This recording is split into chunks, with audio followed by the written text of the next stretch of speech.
హరి ఓం శ్రీ గురుభ్యో నమః. హరి ఓం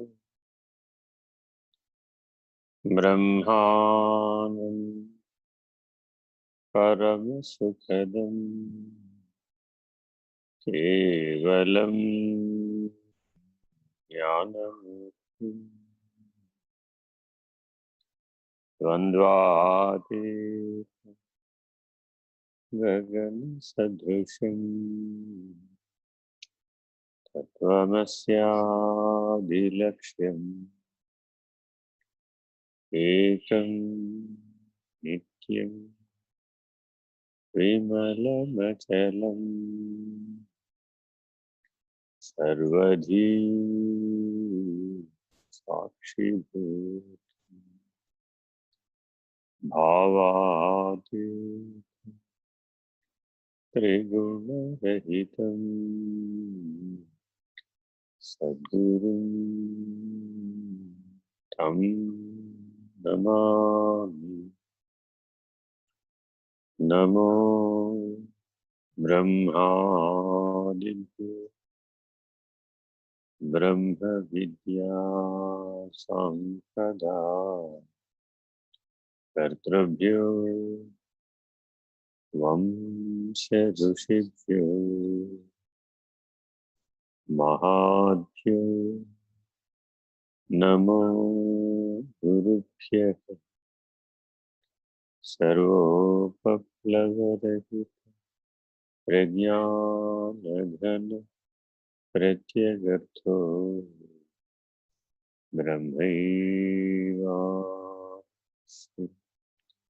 అహం పదార్థరహితః సదాశివసమారంభాః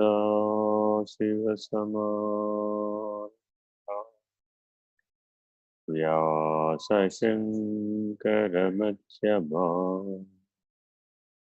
అస్మదాచార్యపర్యంతాః వందే గురుపరంపరాం. హరి ఓం శ్రీ గురుభ్యో నమః. హరి ఓం. నారాయణ నారాయణ. అందరూ వీడియో ఆన్ చేసుకోండి, ఆడియో మ్యూట్ చేసుకోండి. అప్పుడు మీరు ఎవరెవరు ఆన్లైన్లో ఉన్నారు, మాకు కొత్తగా ఎవరైనా తెలుసుకోవాల్సిన వాళ్ళు ఉన్నారా, అలా కూడా అవకాశం వస్తుంది. ఆన్లైన్లో ఉన్న వారందరూ మీ వీడియో ఆన్ చేసుకోండి.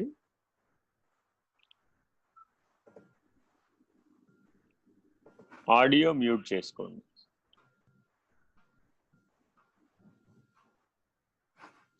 ఆల్మోస్ట్ ఆల్ మీ పేర్లన్నీ నాకు పరిచయమే. ఇప్పుడు ఆన్లైన్లో ఉన్నవాళ్ళు కొంతమంది ఏవో సంకేతనామాలు ఉన్నాయి, లెనోవో, రెడ్మీ, ఇలా ఏదో.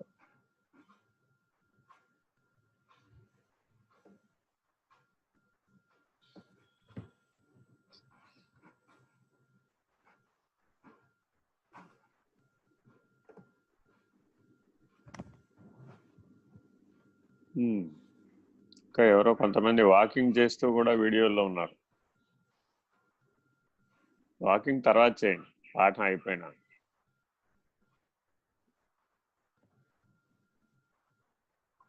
ఈ అటెంటివ్నెస్, మీరు ఎంత అటెంటివ్గా ఉన్నారు అని చూడడం కోసమే 4 రోజుల తర్వాత, 40 రోజుల తర్వాత ఈ ప్రయోగం చేసింది. యాక్చువల్గా ఈ మాట మొదటి రోజే చెప్పచ్చు, కానీ మీరు సర్దుకోగలుగుతారా లేదా, అందుబాటులో ఉండగలుగుతారా లేదా అని చూడడం కోసం.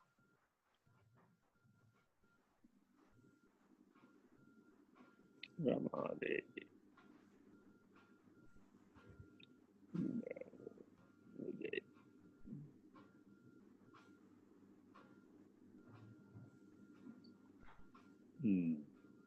చదవండి ఉమాశంకర్ గారు.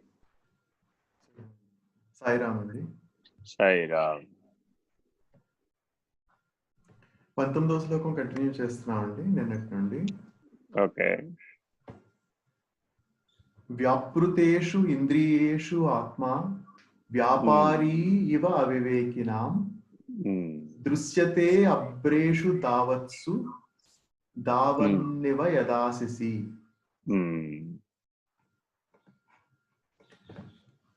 ఇంద్రియములు విషయములలో కదులుచుండ మనస్సు వాటి వైపే నడక సాగించుట చేత తాను చెలించి తనకాధారమైన ఆత్మ చెలించుచున్నట్లు భావించుచున్నది. Very important. కదిలేదాన్ని చూస్తుంటే మనకు కూడా కదిలినట్టు అనిపిస్తుంది. As simple as it. కదిలేదాన్ని కాకుండా కదలని దాన్ని గనక చూడటం నీకు వస్తే నువ్వు కదలకుండానే ఉంటావు. As simple as it. ఈ ఆత్మబోధలో అత్యంత సులభ సూత్రం అనమాట ఇది. వేదాంతం మొత్తం మీద right from first lesson to last lesson ఒకే ఒక సూత్రం మీద ఆధారపడింది. ఏమిటంటే కదిలేదాన్ని చూడకూడదు, కదలని దాన్ని చూడాలి. ఏమండి, ఈ ప్రపంచంలో అన్ని కదులుతున్నట్టే కనబడుతున్నాయి కదండి, కదలటం లేదు. కదలటం లేదు, సత్యానికి కదలటం లేదు. సత్యం కదలటం లేదు, సత్ కదలదు. ఇది ప్రతి ఒక్కరూ గుర్తుపెట్టుకోవాలి. దీనికి అడ్డం వస్తున్నవి ఏమిటట అంటే ఒకటి గుర్తుపెట్టుకోవాలి.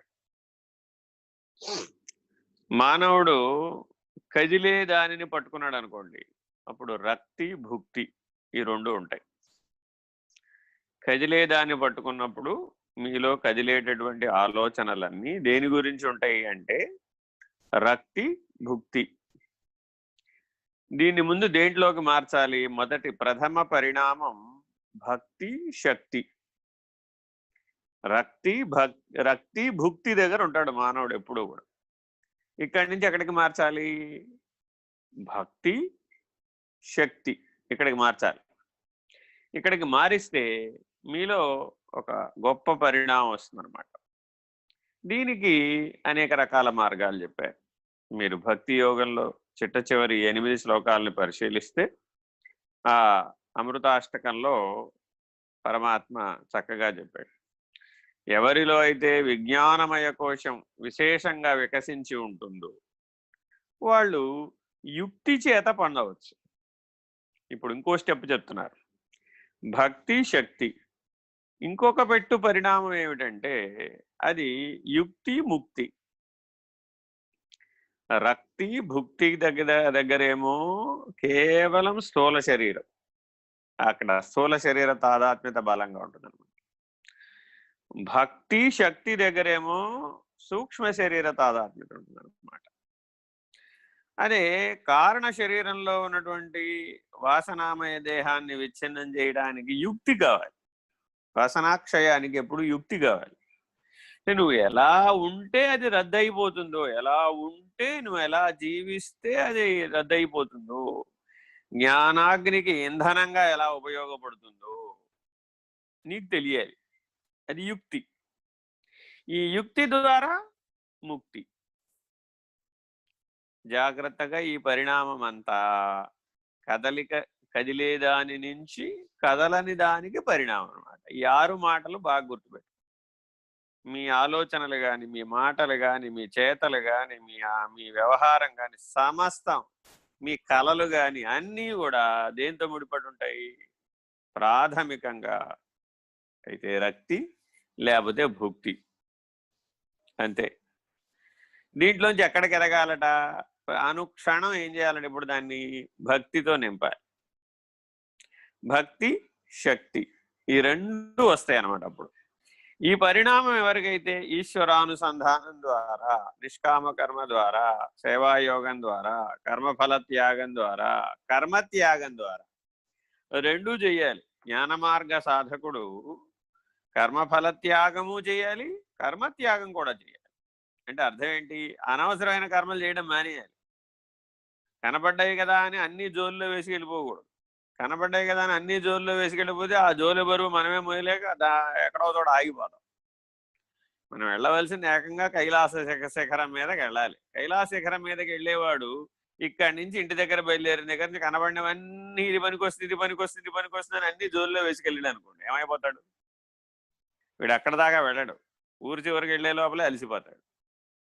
అందుకని చాలా జాగ్రత్తగా ఏది అవసరమో ఏది అనవసరం అనే విచక్షణ, యుక్తి కావాలి. భక్తి శక్తి కలిగినటువంటి వాడికే యుక్తి ముక్తి సాధ్యమవుతుంది. ఏమంటే దీనికి ఇప్పుడు మరి శాస్త్రజ్ఞానం అవసరమా కదా? మేము వేదాంత శాస్త్రాలన్నీ చదవాలా వద్దా? నీకు సరిగా ఆ ఆలోచన స్ఫురించకపోతే ఆ స్ఫురణ రావడానికి ఏది ఉపయుక్తమైతే దాన్ని స్వీకరించు, ఏది ఉపయుక్తం కాలేదనుకో వదిలేయి. ఏమండి అర్జెంటుగా నేను ఇప్పుడు హ్యూమన్ ఎనాటమీ గురించి నేను తెలుసుకోవాలా అక్కర్లేదా? నేను ముక్తుడిని అవ్వాలి అంటే హ్యూమన్ ఎనాటమీ నాకు తెలియాలా అక్కర్లేదా అన్నారు. నీకు ఆత్మస్ఫురణ కలగడానికి హ్యూమన్ ఎనాటమీ ఎంతవరకు కావాలో అంతవరకు తెలుసుకో చాలు.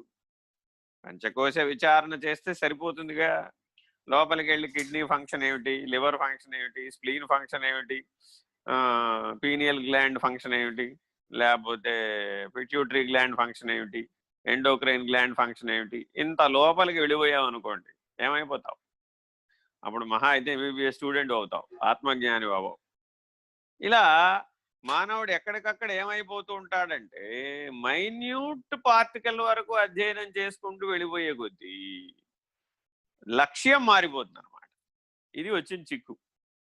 పదార్థ విజ్ఞానం అవసరమే. ఎంతవరకు అవసరం? నీ జీవితానికి, నీ లక్ష్యానికి ఉపకరించే పద్ధతిగా కావాలి. ఎందుకు చెప్తున్నానంటే ఈ మాటలు, ప్రతి సాధకుడు ఎక్కడో ఒక చోట ఏదో ఒక గేట్ దగ్గర ఈ సంఘర్షణ వస్తుంది. పదార్థమా, యథార్థమా, తదర్థమా, తద్రహితమా? ఇవి యోగ మార్గంలో కానీ, జ్ఞాన మార్గంలో కానీ, కర్మ మార్గంలో కానీ, భక్తి మార్గంలో కానీ ఇవి తప్పక ఉంటాయి అన్నమాట. ఇవి లేకుండా ఉండవు. శరీరధారులకెల్లా పదార్థం అవసరం, నో డౌట్. అయినంత మాత్రాన నీ జీవితం అంతా పదార్థంతోనే ముడిపడిందే? ఎక్కడుంది? లేదు కదా. నీ లోపల ఒక సూక్ష్మాంగం, భోగ సాధనం, భోగాయతనం, ఈ రెండు లక్షణాలు ఉన్నాయి. ఆ సూక్ష్మాంగంలో ఈ రెండు లక్షణాలు ఉన్నాయి. లేకపోతే ఒక కుక్క తన ఆహారాన్ని ఎట్లా గుర్తుపట్టగలుగుతుంది? Just by sniffing it. వాసన చూసి ఈ సకల జీవరాశి తన ఆహారాన్ని ఏమిటో గుర్తుపడుతున్నాయి. తన సజాతీయమైనటువంటి మిత్రులు ఎక్కడున్నారో, విజాతీయమైనటువంటి శత్రువులు ఎక్కడున్నారో గుర్తుపట్టగలుగుతుంది. ఈ సజాతీయ విజాతీయ స్వగత భేదములన్నీ సకల జీవరాశిలో కనబడుతున్నాయి కదా. మరి ఇవన్నీ మానవుడు అధిగమించాలి కదా. ఆ అధిగమించడం విజ్ఞానమయం. ఇది గుర్తుపెట్టుకోవాలి. అధిగమించేటప్పుడు ఈశ్వరార్పణంగా జీవించాలి. కర్మఫల త్యాగము చేయాలి, కర్మత్యాగము చేయాలి. అలా ఎప్పుడైతే చేస్తావో నీవు సహజంగా జాగ్రత్తగా యుక్తి స్థితిలోకి మారిపోతావు. అది యుక్తి ఎటువంటిది అయ్యా అంటే తాళం తీయటం లాంటిది, తాళం వేయటం లాంటిది. ఒకవైపుకి తిప్పితే తాళం పడిపోతుంది, ఒకవైపుకి తిప్పితే తాళం తెరుచుకుంటుంది. As simple as it. నీ లోపలున్న తలుపులు, ఇది గుర్తుపెట్టుకోండి. నీ లోపలున్న తలుపులు తెరవడం ఎలాగో తెలిసిన వాడే యుక్తిపరుడు, మహిళ సుమతి. ఏం తెరవాలి ఇప్పుడు? తలుపులు తెరవాలి. ఎలా తెరవాలి? యుక్తితోనే తెరవాలి, అంతే. వేరే ఆల్టర్నేటివే లేదు. ఏమండి ఎత్తి పగలేస్తానంటే తలుపులను ఎట్టా పగలేస్తావు? గెంటేస్తానండి ఎట్టా గెంటేస్తావు? వస్తువు కాదు కదా. చాలామంది మనోనిగ్రహోపాయాల గురించి విస్తారంగా 1000 సంవత్సరాలు ప్రయత్నించిన వాడు బోల్డు మంది ఉన్నారు. యుక్తితో చాలా సులభం, ఇది అనవసరం అని చెప్పడంతో చాలా సులభం. ఆ పరిణామం రావాలన్నమాట, ఆ ఎదుగుదల రావాలన్నమాట. చాలా చాలా జాగ్రత్తగా తలుపులను తెరిచేటటువంటి యుక్తిని సంపాదించాలి. అది విచారణ యొక్క లక్ష్యం.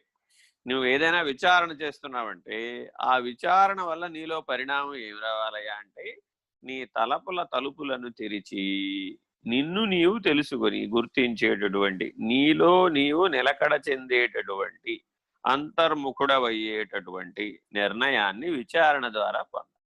Very very important. అలా గనక నీలో నీవు ఉండటం గనక రాకపోతే ఉన్నదంతా బహిర్ముఖమే. ఇది గుర్తుపెట్టుకోవాలి. ఎప్పుడు అది బహిర్ముఖంగా ఉంటే శరీరమే నేనుగా ఉంటుంది. ఇంకా వేరే దానికి ఆల్టర్నేటివే లేదు. ఎందుకని? దానికి తోచేది అదే కాబట్టి. బహిర్ముఖమా అంతర్ముఖమా అన్నది నువ్వు దేని మీద దృష్టి పెట్టావు అన్న దాన్ని బట్టి ఉంటుంది. కదలని దాని మీద దృష్టి పెట్టావనుకోండి అంతర్ముఖుడు అయిపోతాం. కదిలే దాని మీద దృష్టి పెట్టావనుకోండి బహిర్ముఖుడు అయిపోతాం. As simple as it. చదవండి. నిరంతర ఇంద్రియ విషయ లోలత్వమే ఈ భ్రాంతికి కారణము. అయిపోయింది, చెప్పేసాంగా, అంతా చెప్పేశాం. సదా ఇంద్రియముల వెంట దృష్టి సారించి నడక సాగించే మనస్సు ఇంద్రియ విషయముల నుండి మరలి అంతర్ముఖం కాగానే నిరంజన స్వరూపమైన ఆత్మ అనుభవమునకు అందగలదు. అంటే లౌల్యత, మానవుడుకున్న పెద్ద బలహీనత ఏంటంటే లౌల్యత, వేరే ఏమి లేదు. లౌల్యత నుంచి ఎదగాలన్నమాట. చాలా జాగ్రత్తగా ఎదగాలి. ఆ ఎదగడానికి ఏం చేయాలి? విరమించాలి. రమించకూడదు. రమించినంత వరకు లౌల్యత పోదు. ఇది గుర్తుపెట్టుకోవాలి. అట్టి అనిర్వచనీయ ఆత్మానుభూతిలో ఆత్మ నిష్క్రియ అని బోధపడును. Very important. నిష్క్రియ, నిరంజనం. కదలని స్థితిలో ఉండే రెండు లక్షణాలు నిష్క్రియ, నిరంజనం. అది స్వయముగా ఏమీ చేయదు, ప్రకాశించడం తప్ప. కేవలం ప్రకాశిస్తుంది. ఆత్మ ఏం ప్రత్యేక ఆత్మ ఏం చేస్తుందయ్యా? ప్రకాశిస్తుంది. పరమాత్మ ఏం చేస్తాడయ్యా? ప్రకాశిస్తాడు. అంతే. వీళ్ళిద్దరి పనులు, అది పని కాదు యాక్చువల్గా, వాళ్ళ స్వభావం, స్వలక్షణం, స్వీయ చైతన్యం, స్వప్రకాశం, స్వాత్మానందం, సత్. సత్తుకు కేవలం ప్రకాశమే ఉంది. ఏమండి, సత్తుకు కేవలం ప్రకాశమే ఉంటే చిత్ ప్రకాశం అని ఎందుకు అన్నాం? చిత్తు కూడా ప్రకాశమే కదా. ఎవరు కాదన్నారు? ఆనందం కూడా ప్రకాశంలో భాగమే కదా. సత్యమే, ఎవరు కాదన్నారు? నామరూపాలు కూడా ప్రకాశంలో భాగమే కదా. ప్రకాశం లేకపోతే నామరూపాలు ఎలా గుర్తిస్తాం? గుర్తించలేం కదా. సత్యమే, ఎవరు కాదన్నారు? కాబట్టి సచ్చిదానంద నామరూప అస్థి భాతి ప్రియం నామం రూపం, ఈ 5 లక్షణాలని కలిపి బ్రహ్మము అంటారు. ఈ 5 లక్షణాలు నీకు ఎక్కడ తోచినా సరే అవి బ్రహ్మమే అయి ఉన్నాయి. కానీ భ్రమాజన్య జ్ఞానం చేత, అంటే కదిలే దానిని దృష్టితో చూడటం చేత బ్రహ్మ బదులు బొమ్మగా కనబడింది. అంతే, యాజ్ సింపుల్ యాజ్ ఇట్. బ్రహ్మముగా కనబడవలసినటువంటి వాడు బొమ్మగా కనబడ్డాడు. ఆ బొమ్మ కొమ్మగా మారింది. ఆ కొమ్మ సొమ్ముగా మారింది. ఆ సొమ్ము వమ్ముగా మారింది.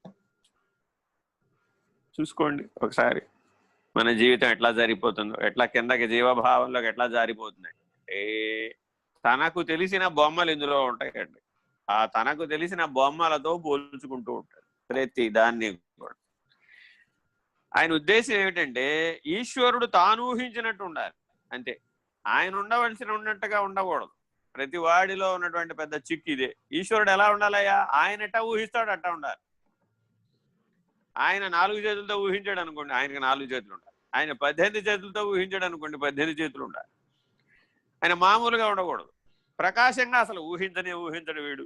ఎందుకని? వీడి ఊహలో ఆ ప్రకాశమే లేదు కాబట్టి. ఎంతసేపు సాకార సగుణ పద్ధతిగా చూసినప్పుడు ఇలా ఆయన కొన్ని బొమ్మలు, ప్రతి మానవుడు, ప్రతి భక్తుడు, ప్రతి వాడు కూడా గురువు ఇలా ఉండాలి, ఈశ్వరుడు అలా ఉండాలి, గురువు గారంటే ఇలాగే ఉండాలి, ఇలా రకరకాల ఆలోచనలు ఇందులో బొమ్మలు ఉంటాయండి. ఈ బొమ్మలతో పోల్చుకుంటూ ఉంటాడు. ఏ బొమ్మలతో మ్యాచ్ అయితే అలా దానికి అటాచ్ అయిపోతాడు. అంతే, వేరే ఏమి లేదు. ఈయనే నాకు దేవుడు, ఈయనే నాకు గురువు, ఇలా అటాచ్ అయిపోతాడు. అయిన తర్వాత ఏమైంది? బొమ్మ కాస్త కొమ్మ అయింది, కొమ్మ కాస్త సొమ్ము అయింది, సొమ్ము కాస్త బొమ్మ అయింది. ఇది పతనమయ్యే పద్ధతి. కొమ్మ అంటే ప్రకృతి, గుర్తుపెట్టుకోండి. కొమ్మ అంటే నానార్థాలు చాలా ఉన్నాయి. స్త్రీ అని కూడా అర్థం. కొమ్మ అంటే ప్రకృతి. ఎప్పుడైతే ఒక బొమ్మకి నువ్వు అటాచ్ అయ్యావో వెంటనే ఆ బొమ్మకి సంబంధించిన గుణాలు, క్రియలు, నామాలు, రూపాలు, నటనలు అన్నీ నీలో వెంటనే నీ మనసు పుష్ చేస్తుంది అన్నమాట. మీరు కంప్యూటర్ లాగానే ఇది కూడా. ఒకడు అడిగితే అదేదో చూపిస్తుంది, ర్యాండమైజ్డ్గా చూపిస్తుంది. ఆ ర్యాండమైజ్డ్గా చూపెట్టగానే కరెక్ట్, ఇది కరెక్ట్ అని క్లిక్ చేస్తాం. క్లిక్ చేయగానే దానికి సంబంధించిన సమాచారం మొత్తాన్ని పుష్ చేసేస్తుంది, ఆడియో వీడియోలతో సహా. ప్రపంచంలో దాని గురించి ఎవడెవడు ఏమనుకుంటున్నాడో మొత్తం పుష్ చేసేస్తుంది. ఇది త్రిగుణాత్మకమైన ప్రపంచం, నీ లోపలే ఉంటుంది ఇది. ఇది కూడా నువ్వు నీ మెదడు కూడా ఇలాగే పనిచేస్తుంది. తక్కువ ఆ డేటా అంతా పుష్ చేసేస్తుంది. చేసేయగానే ఏమైపోయావు ఇప్పుడు? ఈ కొమ్మల జోలికి వెళ్ళిపోయాడు. ఇప్పుడు ఈ కొమ్మల జోలి నుంచి దాంట్లో నేను పొందాలి సొమ్ము అంటే నీదైంది ఏదైతే ఉందో అది సొమ్ము. గుర్తుపెట్టుకోండి, నీది కానిది సొమ్ము కాదు. నీకు నీ సంపదగా దాన్ని మార్చుకోవడానికి, నీది చేసుకోవడానికి ప్రయత్నించేస్తావు. వెంటనే అక్కడ ప్రియమోద ప్రమోదాలు, మోహభ్రాంతి వచ్చేస్తుంది. అంతే. అది ప్రయత్నం చేస్తాడు, తనదిగా చేసుకోవడానికి ప్రయత్నం చేస్తాడు. చేయగానే వెంటనే వమ్మైపోతాడు. వమ్మైపోవడం అంటే వాడి విజ్ఞానం కాస్త అజ్ఞానంగా మారిపోతుంది, మోహం కాస్త శోకంగా మారిపోతుంది. తరతి శోకమాత్మవిత్. ఈ సూత్రాన్ని గుర్తుపెట్టుకోండి. ఆత్మవిధుడైన వాడే శోకాన్ని తరిస్తాడు. ఆత్యంతిక దుఃఖరాహిత్యం ఆత్మవిద్య వల్ల మాత్రమే సాధ్యము. తరతి శోకమాత్మవిత్. అందుకని అక్కడి నుంచి బ్రహ్మ దగ్గర నుంచి ఈ వమ్ము దాకా పడిపోకూడదు అన్నమాట. ఎలా అయితే గంగాదేవి విష్ణుపాదోద్భవ గంగ నుంచి వివేక భ్రష్ట సంపాతముల్ అని ఓ పద్యం ఉంటుంది. అక్కడి నుంచి ఇక్కడ పాతాళం దాకా పడిందట ఆవిడ. పడటం మొదలు పెడితే ఎక్కడ వైకుంఠం, ఎక్కడ విష్ణుపాదోద్భవం, అక్కడ పుట్టింది ఆవిడ. అక్కడ పుట్టిన ఆవిడ ఎక్కడికి చేరిందయ్యా అంటే ఆఖరికి పాతాళానికి చేరింది. అలా వివేక భ్రష్టత ఏర్పడుతూ ఉంటుంది. ఈ మాటలన్నీ ఎందుకు చెప్పవలసి వచ్చిందంటే, కదిలే దాని మీద దృష్టి పెడితే ఆ గంగా నది ఎలా అయితే పాతాళానికి చేరిందో అలాగే మనం కూడా బ్రహ్మ దగ్గర నుంచి వమ్ము దాకా చేరిపోతున్నాం. ప్రతి ఆలోచనలో, ప్రతి మాటలో, ప్రతి చేతలో ఉన్నదంతా బ్రహ్మమే అన్న చోట నిలకడ చెందిన వాడెవడో వాడు సత్స్వరూపం. చదవండి. ఇంద్రియములు కర్మరంగములో చెరించుచున్నవే గాని తాను అచల సత్తా స్వరూపమని అనుభవమునకు అందును. అచల సత్తా, ఇది గుర్తుపెట్టుకోవాలి. తానెవరు? అచల సత్తా స్వరూపుడు. సత్తా అంటే అర్థం ఏంటి? ఇప్పుడు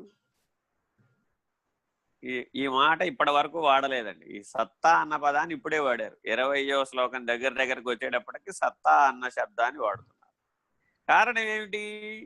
సత్తా అన్నప్పుడు ఆ శక్తి అనే వ్యాపారం లేదు. భక్తి శక్తిలో వ్యాపారం ఉంటుందండి. రక్తి భుక్తిలో సంగతి చెప్పే పని లేదు. అది ఎట్లాగూ గుణత్రయ సంయోజనం, అది ఎట్లాగూ విషయ సంయోజనం. ఎదిగాం, భక్తి శక్తిలోకి వచ్చాం. వచ్చినా కూడా నిర్వ్యాపారం అవలా మనం. అవ్యభిచారిణి భక్తిరిత్యభిధీయతే అంటాం భక్తి సూత్రాలు చెప్పేటప్పుడు. భక్తి ఎలా ఉండాలయ్యా? సత్స్థితిలో ఉండాలి, బ్రాహ్మీభూత స్థితిలో ఉండాలి, జ్ఞాన మార్గంలో ఉండాలి, పరాభక్తి స్థితిలో ఉండాలి, పరమును గుర్తెరిగే స్థితిలో ఉండాలి. అట్టి అవ్యభిచారిణి భక్తి అయి ఉండాలి. అంటే కదలనటువంటి భక్తి అయి ఉండాలి. అవ్యభిచారిణి అంటే అర్థం అది. కాబట్టి అటువంటి భక్తిని దృఢవ్రత ఎవరైతే కలిగి ఉన్నాడో వాడేమయ్యాడు? సత్తా స్వరూపుడుగా అయ్యాడు. సత్తా స్వరూపుడు అంటే మీకు అర్థం కావాలి అంటే, చెరుకు రసం ఉంది, అలాగే పంచదార పటిక బెల్లం ఉంది.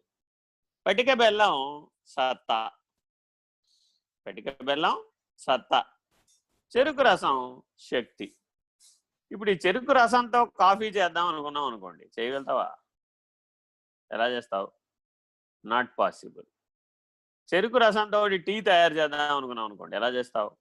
చేయలేవు కదా. ఇది శక్తి స్వరూపం. ఇలా జాగ్రత్తగా గమనిస్తే ఈ శక్తి స్వరూపంలో అంతర్లీనమైనటువంటి కదలికలు ఉంటాయి. Very very important.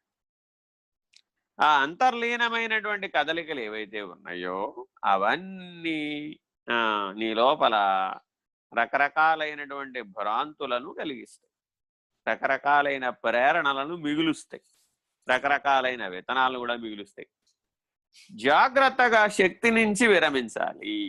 ఇక్కడ విషయం నుంచి ఎట్లా విరమిస్తున్నామో అక్కడ శక్తి నుంచి కూడా విరమించాలి. నీకు అన్ని శక్తులు ఏర్పడాలి, అన్నీ నీకు తెలియాలి, అన్ని దర్శనాలు రావాలి, అన్ని వ్యవహారాలు తెలియాలి. కానీ నువ్వు దాంట్లో చేరకూడదు.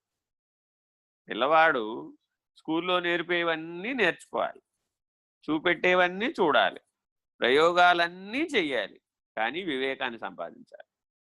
Very very important. పిల్లవాడికి వివేకం రావడం అనేది చాలా చాలా ఇంపార్టెంట్. పిల్లవాడికి మార్కులు మాత్రమే వచ్చి వివేకం రాలేదనుకో ఏం చేసుకుంటాడు వాడి? వాడి జీవితానికి పనికిరాడు.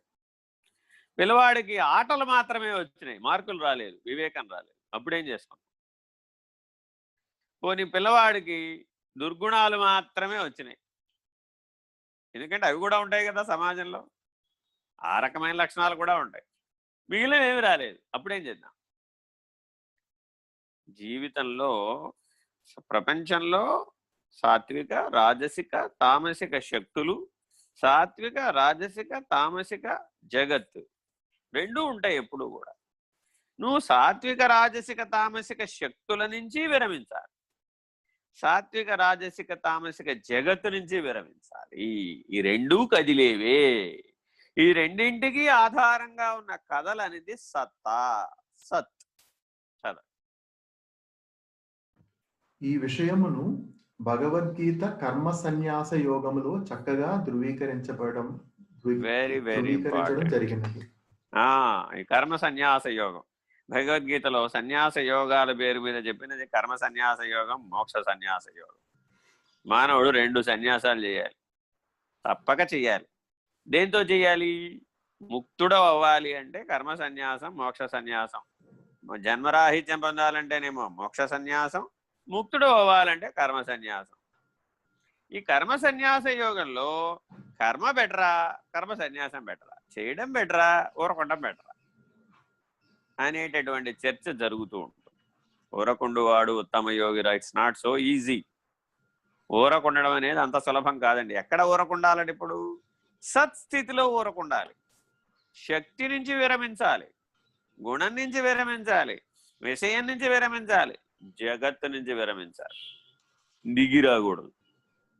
సమర్థుడై ఉండి విరమించాలి, ఇది గుర్తుపెట్టుకోండి. అసమర్థతతో అశక్తతతో నేను విరమించానంటే లాభంలా. చాలా మంది ఎలా అంటారంటే తాను ఏవైతే చెయ్యలేడో అవన్నీ త్యాగం చేసేసానండి, సన్యసించేశానంట. అది ప్రయోజనం ఏముంది? దానివల్ల ఏం ఉపయోగం లేదు, దానివల్ల నీకేం పరిణామం రాదు. ఉదాహరణ ఏమిటంటే వారణాసి గయ వెళతారు, వెళ్ళి మర్రి ఆకు, మర్రి పండు ఇలాంటివి త్యాగం చేశానంటాడు. ఈ మర్రి ఆకు మర్రి పండు జీవితంలో ఎప్పుడన్నా తింటాడా, పెడతాడా? ఈ త్యాగం చేయడం వల్ల ఎవరికి ఉపయోగం? ఏం లాభం లేదు. వాడిలో ఉన్నటువంటి జీవభావాన్ని త్యాగం చేయడం కోసం కదా పెట్టింది. ఇట్లా మానవుడు అంతా కూడా ఎక్సెప్షన్స్ అనమాట, ఎక్స్క్యూజివ్ ఎక్సెప్షన్. ఇలాంటివి అడగకూడదు ఈశ్వరుడి దగ్గర. సదా ఇప్పుడు 8వ శ్లోకం చదువుతున్నామండి కర్మ సన్యాస యోగంలో. నైవ కించిత్ కరోమీతి యుక్తో మన్యేత తత్వవిత్ పశ్యన్ శృణ్వన్ స్పృశన్ జిగ్రన్ అస్నన్ గచ్చన్ స్వపన్ శ్వసన్ ప్రలపన్ విసృజన్ గృహ్ణన్ ఉన్మిషన్ నిమిషన్నపి. Very very important. నాకు ఈ శ్లోకం మొత్తం చదివినప్పుడు, ఇప్పుడు కాదండి 15 ఏళ్ల వయసు అప్పుడు చదివినప్పుడు, ఇందులో ఉన్మిషన్ నిమిషన్ అన్న పదాలు చాలా ముఖ్యమైనవి. మిగిలినవన్నీ ఏముంది, అది మామూలుగా మనకందరికి తెలిసినవే, ఇంద్రియాలతో చేసే పని. చెయ్యని ఇంద్రియాతీతమైన పదాలు అందులో 2 ఉన్నాయి, ఉన్మిషన్ నిమిషన్. మత్తో భవతి, ఉన్మత్తో భవతి, బ్రహ్మైవ భవతి అని గురువు ఆశీర్వదిస్తాడు.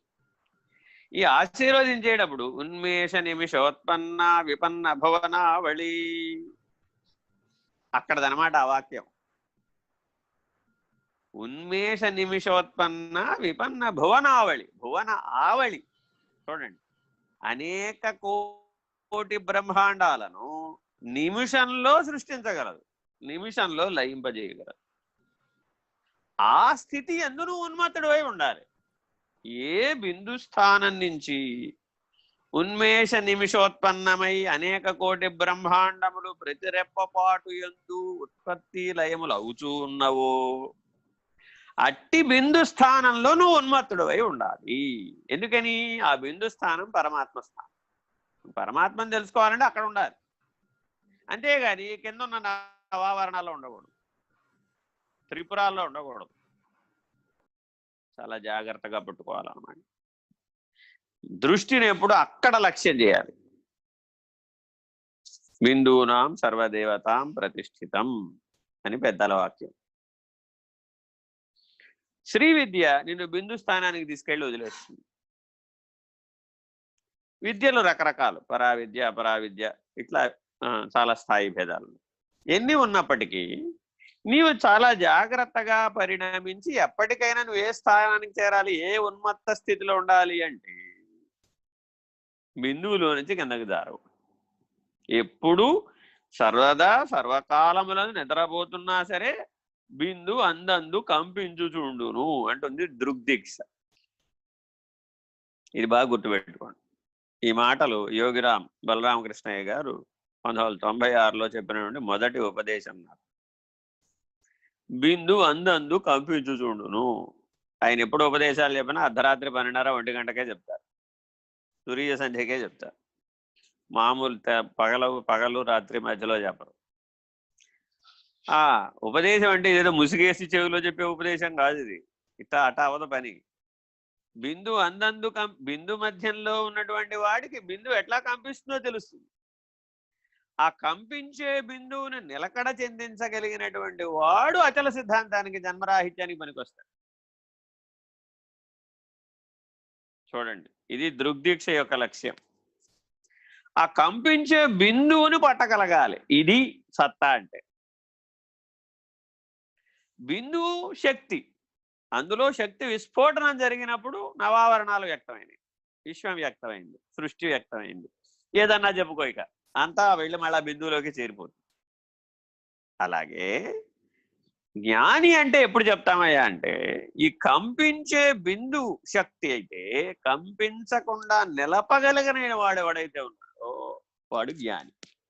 ఇది జ్ఞానం అంటే. ఇప్పుడు జ్ఞానం అంటే ఏం చెప్తున్నారు? ఏదో 4 మాటలు నేర్చుకోవడం, 4 సూత్రాలు నేర్చుకోవడం, 4 శ్లోకాలు నేర్చుకుంటే నువ్వు జ్ఞానివే. ఇట్ట లాభల్లా. అందుకని సనాతన ధర్మం ఎటువంటి పటిష్టమైనటువంటి సాంప్రదాయాలను అందించిందయ్యా అంటే మాటకు మాట సరిగా మాట్లాడాలి. మాటకు మాట సరి. బాలరామకృష్ణ గారితో మాట్లాడాలంటే అంత సులభం కాదండి. ఒక్క అక్షరం, ఒక పొల్లు నువ్వు పొరపాటు మాట్లాడినా, ఎక్కువ మాట్లాడినా, లక్ష్యాన్ని దాటి మాట్లాడినా సరే మీరు వెళ్ళి రావచ్చు అంట, అంతే. రెండో మాట లేదు అక్కడ. నువ్వు ఏ అర్ధరాత్రి 1 గంట కావచ్చు, ఎప్పుడైనా కావచ్చు, కల్లో కావచ్చు, నిద్రలో కావచ్చు, మెలకువలో కావచ్చు, ఎప్పుడైనా సరే నువ్వు ఒక్క పొల్లు కూడా ఎక్స్ట్రా మాట్లాడకూడదు. అసలు ఒక పొల్లు ఎక్స్ట్రా మాట్లాడావంటే నువ్వు పనికిరావు, అంతే. నువ్వు పనికిరావు, ఈ మార్గానికి వెళ్ళి రావచ్చు అంటారు. అంత స్పష్టత, అంత నిర్ణయం ఉండాలన్నమాట జ్ఞాన మార్గం అంటే. ఇవాళ ఈ మాటలు ఎందుకు చెప్తున్నానంటే ఇక్కడి నుంచి పైకి చెప్పబోయే మెట్లన్నీ పైకే చెప్తాం, కిందకి చెప్పం. ఇక ఈ 20వ శ్లోకం తర్వాత చెప్పబోయేవన్నీ పైకి చెప్తాం. అంటే బ్రహ్మ నిర్ణయాన్ని, పరబ్రహ్మ నిర్ణయాన్ని, పరాత్పర నిర్ణయాన్ని మాత్రమే చెప్పి కిందకి వచ్చేటటువంటి పద్ధతిని విడనాడతాం. అలా నువ్వు నిలబడగలిగిన వాళ్ళు మాత్రమే నాతో నడవగలుగుతారు. ఈ ఆత్మబోధని చాలా స్థాయిలో చెప్పవచ్చండి. జీవుడు ఆత్మ మధ్యలో చెప్పచ్చు, ఆత్మ బ్రహ్మ మధ్యలో చెప్పచ్చు, బ్రహ్మ పరబ్రహ్మ మధ్యలో చెప్పచ్చు, పరబ్రహ్మ పరాత్పరం కైవల్య నిర్ణయం దగ్గర కూడా చెప్పచ్చు. ఇవే సూత్రాలు, ఇవే మాటలు. వీటిలో ఉన్నటువంటి అంతరార్థం అనుభవంగా ఎరిగిన వాడికి తెలుస్తుంది అన్నమాట. వాచ్యార్థంగా ఉన్నవాడేమో కేవలం జీవభావానికి ఆత్మభావానికి మధ్యలోనే సమన్వయం చేసుకుంటారు. ఇది జాగ్రత్తగా గమనించాలి. ఈ భగవద్గీత శ్లోకాలను ప్రస్థానత్రయంలో కేవలం శంకర భాష్యం చేత బోధించబడినటువంటిది భగవద్గీత. మిగిలిన వాటిని కూడా దశోపనిషత్తులకు భాష్యం రాశారు, అలాగే బ్రహ్మసూత్రాలకు భాష్యం రాశారు ఆదిశంకర్లు.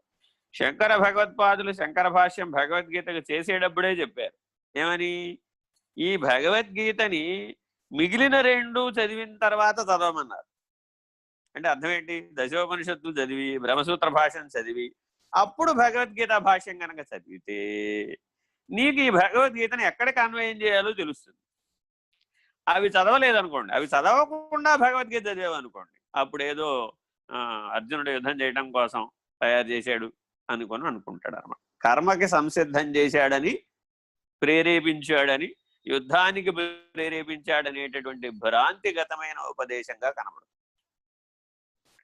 అందువల్ల వేదాంత వాక్య విచారణ విమర్శ చేసేటప్పుడు చాలా జాగ్రత్తగా విచారణ చేయాలి. సరే, ఈ శ్లోకంలో చాలా ముఖ్యమైనటువంటిది ఉన్మేష నిమేష. మనమందరం నిమిషులం, దేవతలందరూ అనిమిషులు. వీళ్ళందరికీ అవతలున్నది ఉన్మేషము. ఇది గుర్తుపెట్టుకోండి. మనమందరం నిమిషులు, శరీరధారులందరూ నిమిషులు. అంటే మనకంతా నిమిషాలు లెక్కేస్తారంట. మన ఆయుర్దాయాన్ని, మన శ్వాసని, మన రెప్పపాటులతో లెక్కేస్తారు. ఒకసారి రెప్ప వేసి తీసామంటే ఓ నిమిషం అయిపోతుంది, ఓ లెప్త అయిపోతుంది, ఓ త్రుటి అయిపోతుంది, ఓ కాష్ట అయిపోతుంది. మన కాలగమనం లెక్క ఎంత మైన్యూట్ అంటే ఇప్పుడున్న సెకండ్లు, నిమిషాలు, గంటలు చాలవు. మన యొక్క లెక్క ఎంత అంటే కాష్ట, త్రుటి, రెప్పపాటు, లిప్త. చూడండి, ఈ 3 సెకండ్ కంటే తక్కువ. కాష్ట, త్రుటి, లిప్త. ఇవి 60 అయితే 1 సెకను. ఇది గుర్తుపెట్టుకోండి. అంటే ఒక సెకనే ఎక్కువ అనుకుంటే ఆ సెకండ్ మళ్ళీ 63 కేటగిరీలు చేసి దాన్ని మళ్ళీ 60 భాగాలు చేసాం. ఇది ఇంకా అంత దూరం వెళ్తే చాలా కష్టం. సరే, ఈ మాటలు ఎందుకు చెప్తున్నామయ్యా అంటే, నీ ఆలోచనని ఆలోచనగా ఉండగానే పట్టేటటువంటి యుక్తి, సూక్ష్మత, సునిశ్చితత్వం నువ్వు సంపాదించాలి అంటే నువ్వు రోజువారీ జీవితంలో గంటల లెక్క ప్రకారం జీవిస్తున్నావా, రోజుల లెక్క ప్రకారం జీవిస్తున్నావా, నెలల లెక్క ప్రకారం జీవిస్తున్నావా, సంవత్సరాల లెక్క ప్రకారం జీవిస్తున్నావా, కాష్ట లెక్క పెట్టుకు జీవిస్తున్నావా, త్రుటి లెక్క పెట్టి జీవిస్తున్నావా, లిప్త లెక్క పెట్టి జీవిస్తున్నావా? What is your count? నీ అకౌంటబిలిటీ దేనికి పెట్టుకున్నావు? నేనండి ఈ నెలలో చాలా సాధించానండి అనేవాళ్ళని చూస్తాం మనం. నేనండి ఈ సంవత్సరంలో చాలా సాధించానండి అనేవాళ్ళని చూస్తాం. వాళ్ళు పనికిరారు జ్ఞాన మార్గాన్ని, దే ఆర్ అన్ఫిట్. ఇప్పుడు మనం ప్రపంచంలో ఎవరినైనా చూడండి, అందరూ లెక్కేసేదంతా గంటలు మహా అయితే, లేదంటే రోజులు, లేదంటే వారాలు, లేదంటే సంవత్సరాలు, నెలలు, అంతే తప్ప ఈ త్రుటిలో రెప్పపాటులో సాధించేదానికే స్వరూప జ్ఞానం అని పేరు. స్ఫూర్తి, స్ఫురణ రెప్పపాటులో వస్తుంది, జ్ఞానం ఆగంతుకం. ఇది గుర్తుపెట్టుకోండి. అంటే ఎవడైతే రోజువారీ జీవితంలో కాష్ట, త్రుటి, లిప్త లెక్కగట్టగలిగే స్థాయికి విజ్ఞానమయ కోశంలో వికసిస్తాడో, ఆ రకమైన తెలివితేటలు ఉంటాయో, ఆ రకమైనటువంటి సూక్ష్మమైన, సునిశ్చితమైన, తీక్షణమైన జ్ఞానం ఉంటుందో, అది జన్మతః కావచ్చు, సాధన వల్ల కావచ్చు, వాడికి రెప్పపాటులో జరిగిపోతుంది. ఎందుకనిట? ఈ రెప్పపాటే ఆధారం ఉన్మేష నిమిషోత్పన్న విపన్న భువనావళి. బిందు స్థానంలో నుంచి సకల విశ్వము ఉత్పన్నమై లయం అవ్వడానికి పట్టేటటువంటి కాలం రెప్పపాటు, లిప్త. ఈ లిప్త అన్న దాని వెనకాల ధాత్వార్థాలు ఇంకా చాలా ఉన్నాయి. సరే, అంత లోపలికి మనం వెళ్ళకపోయినా ఇది విషయం. చదవండి. తత్వవిధుడైన జ్ఞాని గాంచుచు, వినుచు, తాకుచు, వాసన చూచుచు, తినుచు, నడచుచు, నిద్రించుచు, గాలి వదులుచు, మాట్లాడుచు, విసర్జించుచు, గ్రహించుచు, కనులు తెరుచుచు, మూయుచు, ఇంద్రియములు విషయములందు చరించుచున్నవే గాని నేను ఇసుమంతైనను చేయుట లేదు అని తలచును. Very important.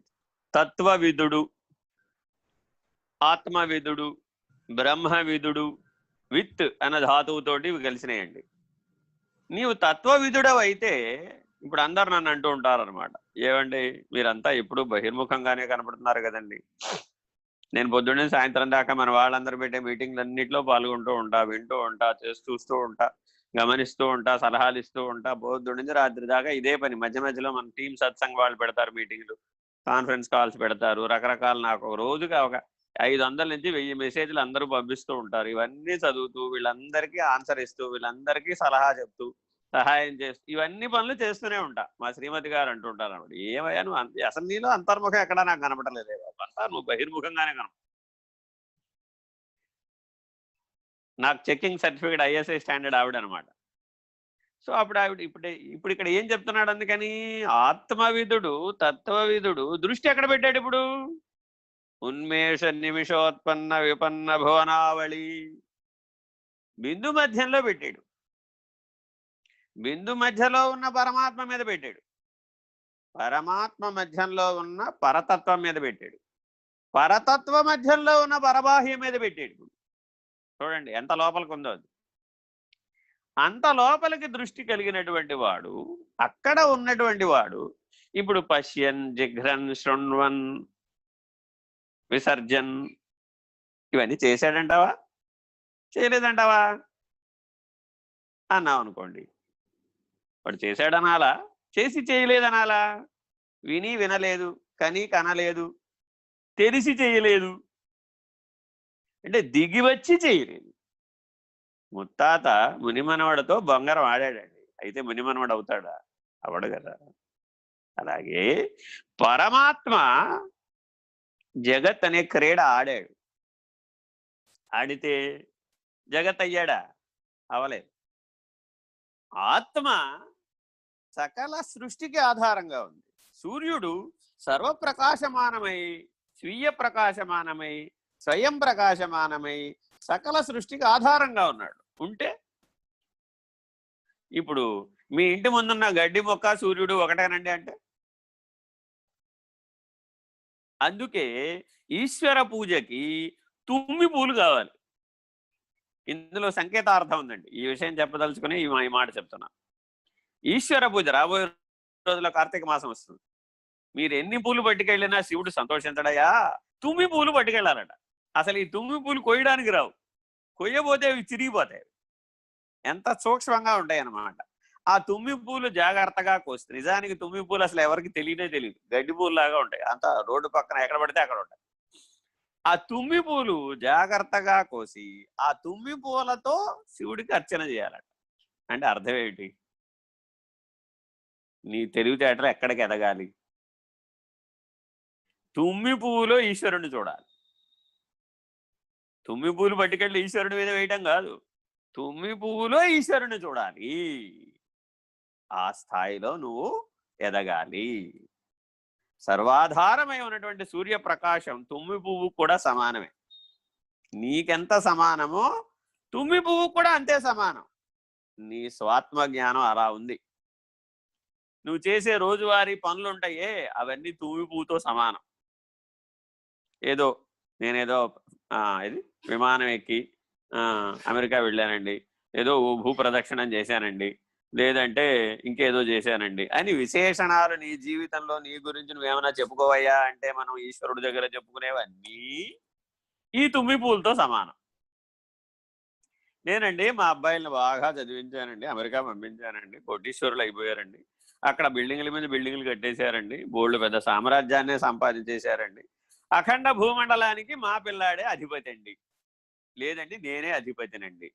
ఇలా నీ గురించి కానీ నీ వాటి గురించి కానీ చెప్పుకునేవన్నీ ఈ తుమ్మి పూలతో సమానమైనటువంటివి అని భావించి ఈశ్వరార్పణ చెయ్యి. ఇది కర్మ సన్యాసం అంటే, ఇది కర్మఫల త్యాగం అంటే.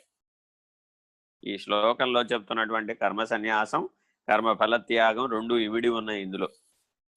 నీవు ఆచరించేటప్పుడే ఆత్మభావంలో, పరమాత్మ స్థితి ఎందు, పరాత్పర స్థితి ఎందు, పరతత్వ స్థితి ఎందు, పరబాహ్య స్థితి ఎందుండు. అక్కడ ఉన్నటువంటి వాడు ఇప్పుడు ఇక్కడ ఈ శరీరంతో పశ్యన్ జిఘ్రన్ శృణ్వన్ చూశాడు, వాసన చూశాడు, విని చూశాడు, తిని చూశాడు, కని చూశాడు, పట్టుకుని చూశాడు. ఏం చేశాడండి? ఇప్పుడు ఏం చేయలేదండి. చేత లేదు, వాత లేదు. చదవండి. ఇది గుర్తుపెట్టుకోండి. చేత ఉంటే వాత తప్పదండో. ఆత్మజ్ఞానము కలవాడు ఆత్మ నిష్క్రియత్వమని గ్రహించుచుండ అజ్ఞాని అయిన వాడు ఇంద్రియ చలనమును ఆత్మయందు ఆరోపించును. అంటే అజ్ఞానం అంటే ఏమిటయ్యా? ఇవేవో కదులుతున్నాయి కదా, ఈ కదిలే తుమ్మి పూలన్నీ నేనేననుకున్నట్ట. ఈ కదిలేటటువంటి తుమ్మి పూల వ్యవహారం అంతా కూడా నాదేననుకున్నట్టు. ఇది అజ్ఞానం. ఈ విషయమును చంద్రుడు మేఘ కదలిక అను ఉపమానం ద్వారా ఆచార్యులు ప్రస్ఫుటమనొచ్చుచున్నారు. అది సంగతి. మేఘములు కదిలినాయి, చంద్రుడు కదిలినట్టు కనబడ్డాడు. కారణం కదిలే ట్రైన్ మీద దృష్టి పెట్టాడు. కదిలే ట్రైన్ మీద దృష్టి పెట్టడం వల్ల తాను స్థిరంగా ఉన్నప్పటికీ కదులుతున్నట్టు భ్రాంతి చెందాడు. కదలని దాని మీద దృష్టి పెడితే ఏది కదలటం లేదు. కదిలే దాని మీద పెడితే అన్నీ కదులుతున్నాయి. ఆకాశమున రాత్రిపూట మేఘములు కదులుచుండును. మేఘచలనమును గాంచలేని వానికి శశి కదలిక గోచరించును. అంతే కదా. ఎవడైతే మధ్యలో కదులుతున్న మేఘాలను దాటి అవతల ఉన్నటువంటి చంద్రుడిని చూశాడు అనుకోండి, ఆయనేం కదలలేదు. యథార్థానికి కదులుచున్నవి మేఘములే కాని చంద్రుడు కాదు. కాదు కదా. చూచువాని స్థాయిని అనుసరించి చంద్రుడు కదులుచున్నట్లు గోచరమగుచున్నదే గాని వాస్తవానికి కదలిక మేఘమునకు సంబంధించినదే. దృగ్భ్రాంతి అంటే వేరే ఏమి లేదు. అందుకని దృగ్దీక్ష ఏం చెప్తుందంటే, ఈ చూపు పనికిరాదు నాన్న, లో చూపు కావాలంట. ఈ మనస్సు పనికిరాదు నాన్న, లో మనస్సు కావాలంట. ఈ తెలివి పనికిరాదు నాన్న, లో తెలివి కావాలంట. లో చూపు, లో మనస్సు, లో తెలివి, లో రూపు. ఈ రూపాల లాభంలా, ఈ రూపాలతో లెక్కేస్తే కుదరదు. అరూపరూపి అయినటువంటి ఈశ్వర దర్శనాన్ని పొంది అట్టి ఈశ్వరత్వానికి పరాన్ని గుర్తించాలి, పరమేశ్వరత్వాన్ని గుర్తించాలి. అప్పుడు ఈ త్వం అనే జీవుడు ఎక్కడున్నాడు? వీడు లేనే లేడు. ఈశ్వరుడికి నేను అర్చన చేస్తేనే, నేను నీళ్లు పోస్తేనే ఈశ్వరుడికి దిక్కు కానీ, లేకపోతే ఈశ్వరుడికి దిక్కు ఎక్కడండి? నేనే దిక్కు ఈశ్వరుడికి అన్నట్టు. అర్థం ఉంది ఏమైనా? ఇది అజ్ఞానం అంటే. ఆకాశము మేఘరహితమై వినిర్మలముగా ఉండునప్పుడు చంద్రుని యందు కదలిక లేదని తెలియగలదు. లేదా మేఘమును చేరి చూచినచో చంద్రుని యందు చలనము లేదని తెలియగలదు. అంటే యాజ్ సింపుల్ యాజ్ ఇట్. విచారణ చేశాం కదా. ఆత్మ చంద్రుని వలె చలనరహితమై ఉండ మేఘ కదలికలు చంద్రుని యందు ఆరోపించబడినట్లు ఇంద్రియ చలనములు ఆత్మయందు ఆరోపించబడుచున్నవి. అంటే ఆరోపితమే గాని సద్వస్తువు కాదు. Very very important. మనం ఎప్పటికప్పుడు విచారణ విచక్షణ చేసినప్పుడు ఇది ఆరోపితమా, అధిష్టానమా, పరమ, మూడు ఉంటాయండి. ఎప్పుడు ఒకే చోట ఉంటాయి. ఆరోపితంగా చూస్తున్నావా, అధిష్టానంగా చూస్తున్నావా, పరం అనే నిర్ణయంతో ఉన్నావా? పరం అనేది ఎప్పుడు నిర్ణయం, ఇది గుర్తుపెట్టుకోవాలి. అక్కడ ఏం చూపు రూపు ఏం ఉండవు. అక్కడ చూపు రూపు మనస్సులు ఉండవు. అక్కడ త్రిపుటి లేదు, ద్విపుటి లేదు. పరంలో ద్విపుటి రహితం. ఈ అధిష్టానమేమో త్రిపుటి రహితం. ఇది గుర్తుపెట్టుకోవాలి. త్రిపుటిని దాటితేనేమో అధిష్టానం, ద్విపుటిని దాటితేనేమో పరం. ఎప్పుడు నువ్వు ఏది విచారణ చేయ జ్ఞాన మార్గంలో, ఆరోపితాన్ని ఆశ్రయించి విచారణ చేసావా, అధిష్టానాన్ని ఆశ్రయించి విచారణ చేసావా, పరమనే నిర్ణయంతో విచారణ చేసావా? This is very very important. పరమనే నిర్ణయంతో విచారణ చేసావనుకోండి, అది కైవల్యం, అది జన్మరాహిత్యం, అది మోక్షం.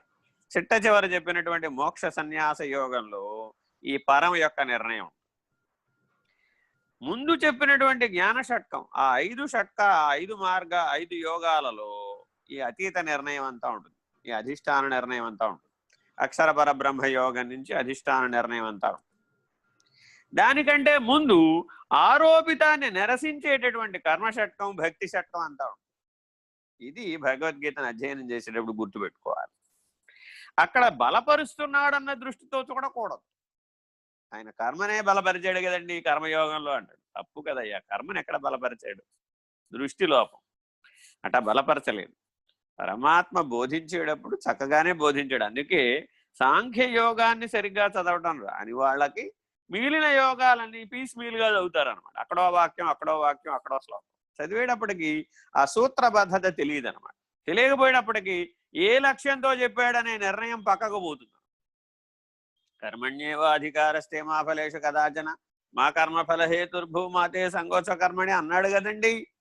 అనలేదని ఎవరన్నారు? ఇప్పుడు కర్మతో సంగత్వాన్ని పొందకని చెప్పాడు కదా, కర్తతో సంగత్వాన్ని పొందొద్దని చెప్పాడు కదా, భోక్తగా ఉండొద్దని చెప్పాడు కదా. అది సంగత్వం అంటే. కర్మతో సంగత్వం అంటే అర్థం ఏమిటి? నేనే కర్త నేనే భోక్త అనుకోమాకరా బాబు.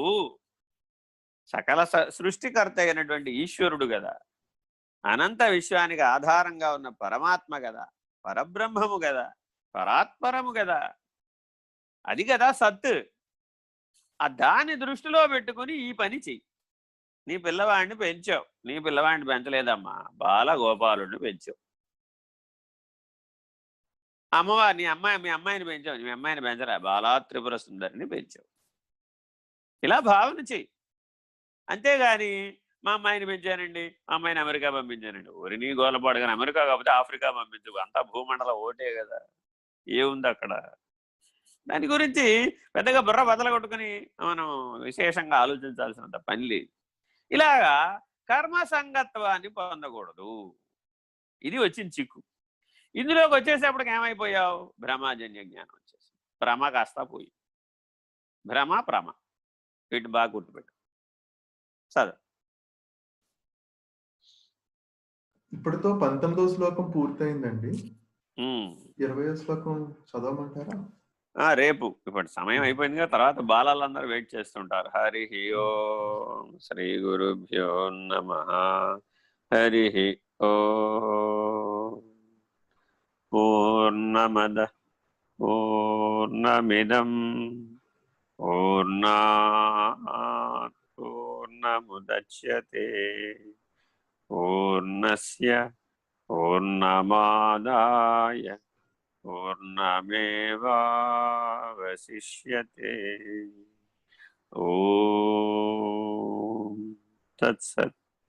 ఓం శాంతి శాంతి శాంతి. హరి ఓం. శ్రీ గురుభ్యో నమః. హరి